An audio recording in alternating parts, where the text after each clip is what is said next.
Hello learners, welcome to banking solutions. कैसे हैं आप सभी? आशा करता हूं आप सभी बहुत ही अच्छे होंगे। आपकी तैयारी बहुत अच्छे से चल रही होगी। 5 गोल्डन रूल्स फॉर रिडक्शन का पार्ट 2 है ये। कल मैंने पार्ट 1 कराया था। अगर आपने नहीं देखा है तो आई बटन पे क्लिक करके पार्ट 1 भी देख सकते हैं। उस पर आपका रिस्पॉन्स बहुत ही अच्छा था और आपने कहा था कि पार्ट 2 भी आपको चाहिए। तो ये रहा पार्ट 2, इसमें कि मैं आप सभी को रूल नंबर 6 से लेकर 10 तक कराने वाला हूँ। बहुत अच्छे से कराऊंगा, कुछ रटने की जरूरत नहीं है। क्लास में ही आपको हर एक चीज समझ में आ जाएगा। फिर आपके एरर डिटेक्शन के हर एक क्वेश्चन सॉल्व होंगे। धीरे धीरे हम सारा रूल्स में कवर कर लेंगे ताकि आपका 5 आउट ऑफ 5 एरर डिटेक्शन में आ जाए। ठीक है। कुछ लोग पीडीएफ बोल रहे थे, तो कल का सेशन का पार्ट 1 का सेशन का 40 क्वेश्चन का पीडीएफ रेडी है। मैं आप सभी को टेलीग्राम ग्रुप पे प्रोवाइड करा दूंगा। टेलीग्राम ग्रुप का लिंक आपको डिस्क्रिप्शन में मिल जाएगा। इस वीडियो के बाद आप जाकर वहां से डाउनलोड कर सकते हैं और 40 क्वेश्चन सॉल्व कर सकते हैं। वहां के 40 क्वेश्चन आपसे आराम से सॉल्व हो जाएंगे अगर आपने पार्ट 1 देखा है तो। ठीक है। बहुत ही अच्छे लेवल का प्रैक्टिस कंटेंट है वहां पे। अब चलिए बढ़ते हैं आज के वीडियो की ओर, जहां की मैं आप सभी को रूल नंबर 6 से लेकर 10 तक कराने वाला हूं। रूल नंबर 6 है use of article A, an और the. Articles are used before noun to define whether the noun is specific और जनरल। आर्टिकल जो है वो नाउन के पहले यूज होता है, जिससे कि पता चलता है कि जो नाउन है वो स्पेसिफिक है या जनरल है। ठीक है। अब गोल्डन टिप मैं आपको दे रहा हूं कि ए जो लगता है वो कॉन्सोनेंट साउंड के पास लगता है, एन जो लगता है वो वॉवेल साउंड्स के पास लगता है, और द लगता है किसी समथिंग स्पेसिफिक को रिफर करता है द। ठीक है। जैसे कि देखिए, अगर आपको पूछा जाए कि एफआईआर में क्या लगेगा, एन लगेगा कि ए लगेगा, तो बहुत सारे स्टूडेंट्स यहाँ पे ए एफ आई आर बोलेंगे, जो कि गलत हो जाएगा। एफ आई आर के पहले एन लगेगा। अब ऐसा क्यों हुआ? क्योंकि एफ बोलने में पहले हम ए बोल रहे हैं, फिर फ बोल रहे हैं एफ। तो ए बोले, और ए क्या है? वॉवेल साउंड है, इसलिए यहाँ पे एन लग गया। ठीक है। वॉवेल साउंड जैसे ही आएगा, आप कुछ बोल रहे हैं, अगर पहला वॉवेल साउंड आ रहा है, सबसे पहले वॉवेल बाहर आ रहा है, तो हम एन लगाएंगे, और पहले कॉन्सोनेंट बाहर आ रहा है तो हम ए लगाएंगे। ठीक है। जैसे कि देखिए यूनियन, यूनियन में ए लग जाएगा। क्यों लगेगा ए? क्योंकि हम यह बोल रहे हैं, यूनियन यह बोल रहे हैं, यह एक कॉन्सोनेंट है, वाई एक कॉन्सोनेंट साउंड है, इसलिए यहां पे ए लग जाएगा। ठीक है। एग्जांपल्स देखिए, he bought an umbrella from the market. यहां पे एन लगा अम्ब्रेला के लिए, और स्पेसिफिक चीज है मार्केट, तो मार्केट के लिए द लग गया। ठीक है। तो एन अम्ब्रेला, अ बोल रहे हैं अम्ब्रेला से पहले, इसलिए यहां पे एन लग गया। He bought umbrella from market गलत हो जाएगा। She is an honest girl, honest बोल रहे, देखिए एच लगा हुआ फिर भी हम एन लगाए। ऐसा क्यों? क्योंकि हम ऑनेस्ट बोल रहे हैं, अ बोल रहे हैं पहले। जब अ बोल रहे हैं तो वॉवेल साउंड कर रहा है, इसलिए हम यहाँ पे एन लगा रहे हैं। ए ऑनेस्ट गलत हो जाएगा। ठीक है। आशा करता हूं रूल नंबर 6 आपको अच्छे समझ में आया होगा। अब चलिए रूल नंबर 7 की ओर बढ़ते हैं।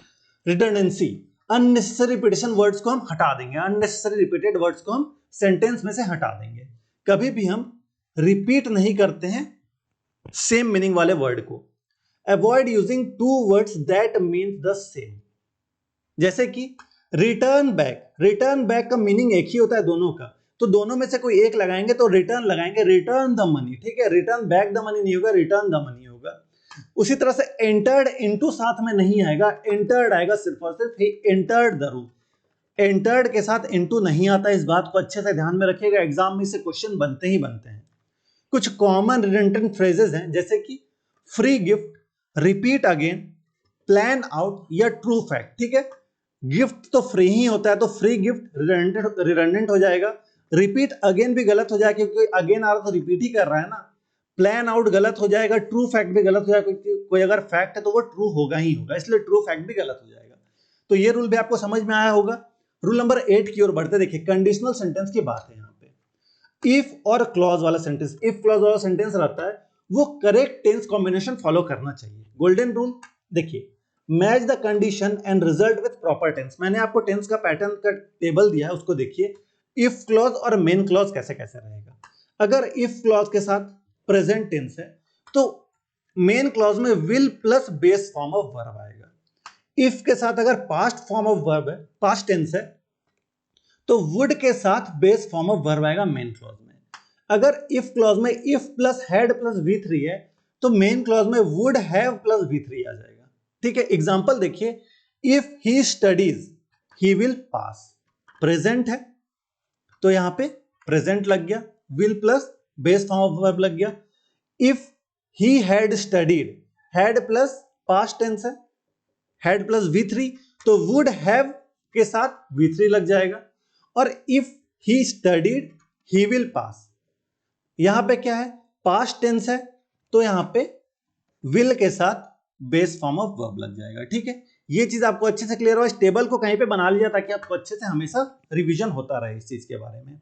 रूल नंबर 9 की बात करते हैं। डबल नेगेटिव वर्ड्स को आपको हटाना है किसी सेंटेंस में से। 2 negative words in 1 sentence make it grammatically wrong. Golden tip, use only 1 negative word in a sentence. सिर्फ और सिर्फ आपको एक नेगेटिव वर्ड एक सेंटेंस में यूज करना है। जैसे कि आई डोंट नो नथिंग नहीं होगा, क्योंकि डोंट भी नेगेटिव है, नथिंग भी नेगेटिव है, डोंट नो नथिंग नहीं होगा, आई डोंट नो एनीथिंग होगा। ठीक है, यहां पे सिर्फ एक ही नेगेटिव वर्ड है। इसी तरह से she didn't say no word, didn't और नो सेम थिंग है, मतलब नेगेटिव वर्ड है दोनों, तो 2 नेगेटिव वर्ड एक साथ नहीं आएगा। शी डिडेंट से एनी वर्ड हो जाएगा। ठीक है, कुछ रॉन्ग कॉम्बिनेशन में आपको बता रहा हूं। नॉट नथिंग एक साथ नहीं आता है, डिडेंट नेवर एक साथ नहीं आता है, कांट नो वन एक साथ नहीं आता है। ठीक है, अब आइए लास्ट रूल की ओर बढ़ते हैं आज का। रूल नंबर 10 है use of correct pronoun. Correct pronoun का यूज सीखिए। Pronoun must agree in number with the noun they replace. जिस नाउन को वो रिप्लेस कर रहा है उसका जो नंबर है वो अग्री करना चाहिए नंबर के साथ जो नाउन रिप्लेस हो रहा है। जैसे कि देखिए golden tip, word like each, everyone, someone, ये सिंगुलर होता है तो सिंगुलर प्रोनाउन और वर्ब ही लेगा ये। जैसे कि each of the boys has done his work. देखिए यहां पे बहुत सारे स्टूडेंट्स बॉयज देखकर कंफ्यूज होके हैव और देयर लगा देंगे, जो कि गलत हो जाएगा, क्योंकि ईच के साथ आपका सिंगुलर प्रोनाउन और सिंगुलर वर्ब ही लगेगा। Each of the boys have done their work गलत हो जाएगा। Everyone must follow, everyone must bring his और हर नोटबुक। एवरीवन के साथ भी सिंगुलर प्रोनाउन ही आएगा। इस बात को भी अच्छे से गांठ बांध लीजिएगा, कहीं पे लिख लीजिएगा। वैसे मैं धीरे धीरे करके इसका भी प्रोवाइड आपको पीडीएफ करा दूंगा। बाकी आप बाकी जो पार्ट 1 का, इस क्लास का पार्ट 1 का मतलब रूल 1 से लेकर 5 का जो पीडीएफ 40 क्वेश्चन का टेलीग्राम ग्रुप से आकर ज्वाइन कर लीजिएगा, डाउनलोड कर लीजिएगा टेलीग्राम ग्रुप से। वहां पे आपको सारा वो 40 क्वेश्चंस मिल जाएगा, आपका हर एक क्वेश्चन सॉल्व हो जाएगा। आपने पार्ट 1 क्लास देखा है तो पार्ट 2 क्लास का पीडीएफ आपको कल मिल जाएगा। ठीक है, ये वीडियो कैसा लगा आपको कमेंट सेक्शन में जरूर से बताइएगा, और अगर आपको पार्ट 3 चाहिए इसका तो कमेंट करिएगा पार्ट 3। अगर आपका रिस्पॉन्स अच्छा रहता है तो मैं पार्ट 3 भी इसका लेके आ जाऊंगा। इसी तरह से धीरे धीरे करके आपको हर एक चीज ग्रामर का कंप्लीट करा दूंगा, तो आपको इधर उधर भटकने की जरूरत नहीं है। और देखिएगा 5 में से 5 आपका करेक्ट होगा। अभी आपका 1-2 क्वेश्चन सही होता होगा तुक्के के हिसाब से, आप तुक्का लगाते होंगे एरर में, बट अब जब आपका ये पूरा रूल सब खत्म हो जाएगा ना, तो फिर आपका 5 आउट ऑफ 5 आने लगेगा, हर एक एरर का क्वेश्चन सॉल्व होने रहेगा। जब हर एक क्वेश्चन सॉल्व होने लगेगा फिर आप कमेंट में आके बताइएगा हाँ सर इससे फायदा हुआ है। ठीक है, आपको कोई भी फीडबैक देना आप कमेंट सेक्शन में दे सकते हैं। अगर आपको वीडियो इन्फॉर्मेटिव लगा है तो वीडियो को एक लाइक जरूर से कर दीजिए। आपके लिए इतना मेहनत कर रहा हूं तो एक लाइक जरूर से कर दीजिएगा, और अपने दोस्तों रिश्तेदारों जो भी बैंक एग्जाम एसएससी एग्जाम की तैयारी कर रहे हैं उन्हें शेयर जरूर से करिएगा। हमारे चैनल को सब्सक्राइब कर लिए ताकि आने वाले वीडियोस नोटिफिकेशन आपको मिलती रहे। जस्ट आप यहाँ क्लिक कर सब्सक्राइब कर सकते हैं, सब्सक्राइब करके हमें सपोर्ट करें। इस समय मोटिवेशन मिलता है वीडियोस लाने की। कोई भी डाउट है आपको आप कमेंट करके पूछिए। आपको आपके एग्जाम के लिए all the best. Thank you.